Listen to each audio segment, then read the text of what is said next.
तो दर्शक बंधु आपण माने बारंबार आम वीडियो कमेंट सेक्शन रे आमको गोटे प्रश्न पचारुचंती जे भाई पीएम किसान योजनार 19तम किस्तिर टंकाटी रे केउ चासी भाई मानक मिलिबो।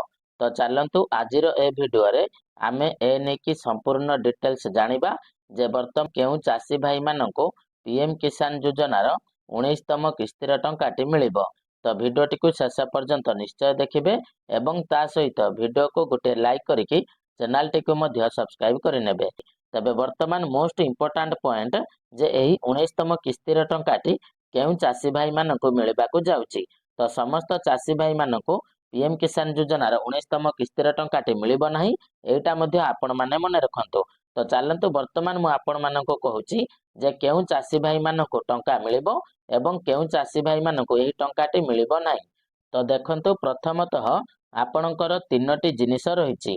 तो कौन कौन ना आपणकर ई केवाईसी एवं तापरे आपणकर लैंड सीडिंग एवं तापरे आपण मानकर आधार सीडिंग बा आपण माने जाहाको कहउचंती डीबीटी। तो एही तीनोटी जिनिस जदि आपणकर एक्टिव नथिबो ताहाले आपणको पीएम किसान योजनार टंकाटी मिलि पारिबो नाही। एटाको मने रखिथांतु। तो जेउ मानकर ए तीनोटी जिनिस एक्टिवेट थिबो बा आपणकर सक्सेसफुल थिबो तो सेही चासी भाई मानको 19तम किस्तिर टंकाटी मिलिबो। तो एटा भी आपण माने मन रखंतु। तो वर्तमान आपणक मनरे प्रश्न आसुथबो जे वर्तमान आमर ई केवाईसी हेछि कि नहीं बा लैंड सीडिंग ठीक अछि कि नहीं बा आमर वर्तमान डीबीटी ठीक अछि कि नहीं ताको आमे केमिति चेक करि पारिबो। तो सेईटा वर्तमान आपण माने भाबुथिबे। तो चलंतु ए वीडियो रे मु आपण माननको वर्तमान से कथाटे भी कहि देउची जे आपण माने केमिति आपणकर ई केवाईसी लैंड सीडिंग एवं डीबीटी को चेक करि पारिबे एवं निजे मध्य जानि पारिबे जे आगामी 19तम किस्तिर टंकाटी आपनको मिलिबो ना मिलिबो नाही। तो देखंतु आपण माने प्रथमे कोन करिवे आपनको मोबाइल फोन रो क्रोम ब्राउजर को ओपन करिवे। ओपन कला परे सिंपल एठी पीएम किसान लेखिकी सर्च करिवे। पीएम किसान लेखिकी सर्च कला परे देखंतु सबठारु ऊपर आपण मानकर पीएम किसान योजनार ऑफिशियल वेबसाइट पळे आसीबो। ता ऊपर आपण माने क्लिक करिवे। क्लिक कला परे टिके अपेक्षा करिवे। तापरे आपणको सामने पीएम किसान योजनार ऑफिशियल वेबसाइट पळे आसीबो। तो सिंपल आपण माने कोन करिवे टिके हल्का हल्का स्क्रॉल करके तळको आसीबे एवं देखंतु ए जगह रे आपणकर गोटे ऑप्शन रहिछि ई केवाईसी। तो सिंपल आपण माने या ऊपर क्लिक करिवे। क्लिक कला परे तळको आसीबे एवं एठी आपणकर आधार नंबर को देबे।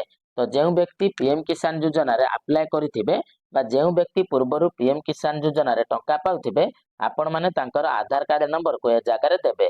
तो आधार नंबर को देई सारला परे सिंपल आपण माने एठी सर्च बटन ऊपर टच करिवे। सर्च बटन ऊपर टच कला परे देखंतु आपणक सामने रे एमिति गोटे पॉपअप खोलिकी पळे आसीबो एवं देखंतु जदि आपणकर ई केवाईसी सक्सेसफुल थिबो ताहाले आपणकर e KYC is already done लेखिबो।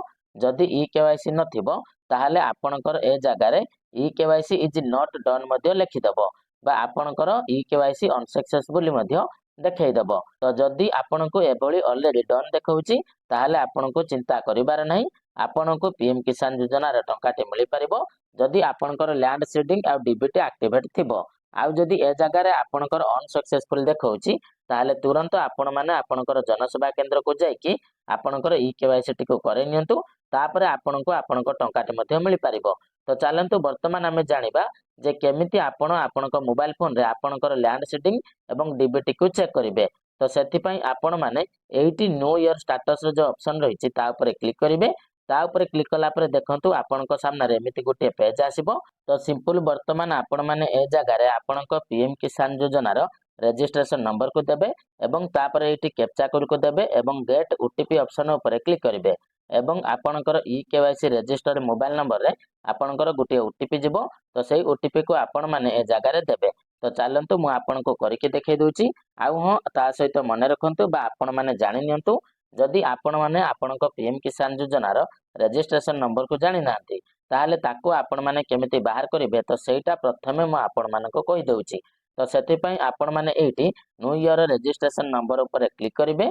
तो ता ऊपर क्लिक कला परे वर्तमान आपण माने चाहिले आपणक मोबाइल नंबर को देकी मध्य कैप्चा कोड को देकी गेट ओटीपी ऊपर क्लिक करके आपणकर रजिस्ट्रेशन नंबर को बाहर करि पारिबे किबा आधार नंबर को देकी मध्य आपण माने आपणकर रजिस्ट्रेशन नंबर को बाहर करि पारिबे। एवं एठी आपणकर जो रजिस्ट्रेशन नंबर ता वर्तमान आपण माने बाहर करले ताको आपण माने देबे कैप्चा कोड को देबे एवं गेट ओटीपी ऑप्शन ऊपर क्लिक करिवे।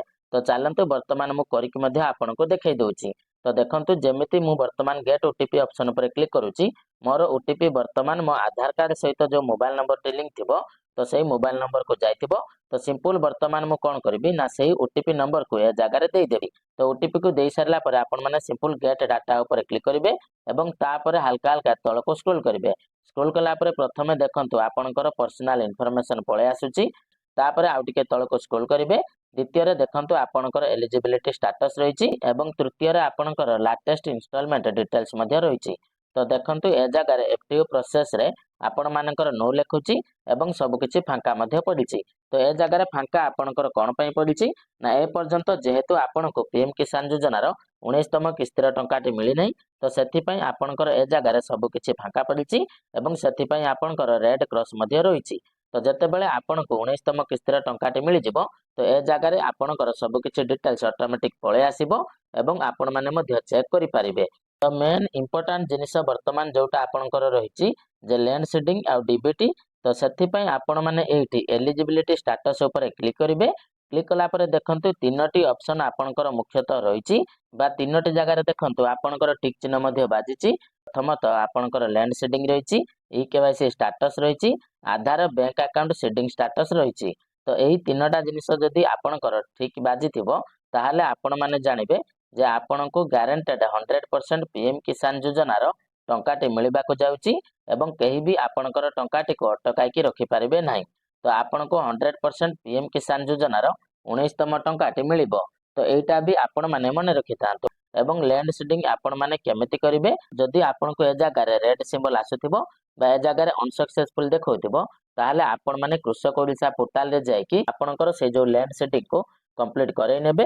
एवं जदि आपण माने कृषक ओडिसा पोर्टल रे लैंड सीडिंग किपरि करा जाय जानि नाथि ताहाले ता ऊपर मध्ये आम चैनल रे वीडियो अपलोड अछि। तो आपण माने आम चैनल ऊपर को जाय कि से वीडियो टी को देखि नेबे एवं तापरे आपण माने आपणकर से कृषक ओडिसा पोर्टल रे लैंड सीडिंग प्रोसेस को कंप्लीट करि नेबे। एवं आधार बैंक अकाउंट सीडिंग कहले कोन ना आपण माने आपणको बैंक अकाउंट रे आधार को लिंक करिवे बा डीबीटी को एक्टिवेट करिवे। तो केमिति आपण माने डीबीटी को एक्टिवेट करिवे आपणको बैंक रे जो खाता थिबो से बैंक को जिवे सेठारु गुटे डीबीटी फॉर्म मागी कि ताको पूरण करिवे एवं से फॉर्म को पूरण करिके आपण माने देई देले पाखापाखि 24 रु 48 घंटा भीतर आपणकर से डीबीटी टी एक्टिवेट हे जिवो। किंबा आपण मानकर सबठारु बेस्ट हेबो आपण माने इंडियन पोस्ट पेमेंट बैंक रे गुटे अकाउंट खोली दियंतु एवं सेठारे आपणकर डीबीटी अकाउंट टी ऑटोमेटिक एक्टिवेट हे जिवो एवं आपणको सरकारक तरफरु सब योजनार टंका मध्ये मिलि जिवो। तो आपण माने बुझी गले वर्तमान जे केउ चासी भाई मानको वर्तमान पीएम किसान योजनार टंकाटी मिलिबो जे आपणकर जेउ मानकर लैंड सीडिंग सक्सेसफुल थिबो, ई केवाईसी स्टेटस टी जेउ मानकर सक्सेसफुल थिबो एवं आधार बैंक अकाउंट सीडिंग जो मानकर सक्सेसफुल थिबो सेमानको 100% पीएम किसान योजनार 19तम किस्तीर टंकाटी मिलिबो। एवं एही तीनोटी जिनिस भितरु जदि कोनोसी चासी भाई मानकर गुटे जिनिस भी सक्सेस नथिबो ताहाले तांको 19तम किस्तीर टंकाटी मिलि पारिबो नाही। तो निश्चित भाव में सेमाने जल्दी रु जल्दी ए सब को ठीक करि नियंतु एवं निजे मध्य मोबाइल रे चेक करंतु जे आपणकर एलिजिबिलिटी स्टेटस रे तीनोटी जिनिस ठीक ठाक अछि कि नाही। तो दर्शक बंधु वर्तमान तो आपण माने देखिले जे केमिति आपण माने आपणक मोबाइल फोन रे चेक करि पारिबे जे आपणको पीएम किसान योजनार 19तम किस्तीर टंकाटी मिलि पारिबो ना मिलि पारिबो नाही। तो सेथि पई आपणकर कोन कोन ऑप्शन रहिछि सेटा मध्य कहिदेली। तो दर्शक बंधु वीडियोटी इनफॉर्मेटिव लागिथिले वीडियोटी को गुटे लाइक करिवे एवं चैनल रे नुआ हेतिले चैनल टी को गुटे सब्सक्राइब करि देबे एवं ता सहित आपण माने वीडियोटी को केउ जागा रे देखुचंती हमकु कमेंट माध्यम रे जणाइ देबे।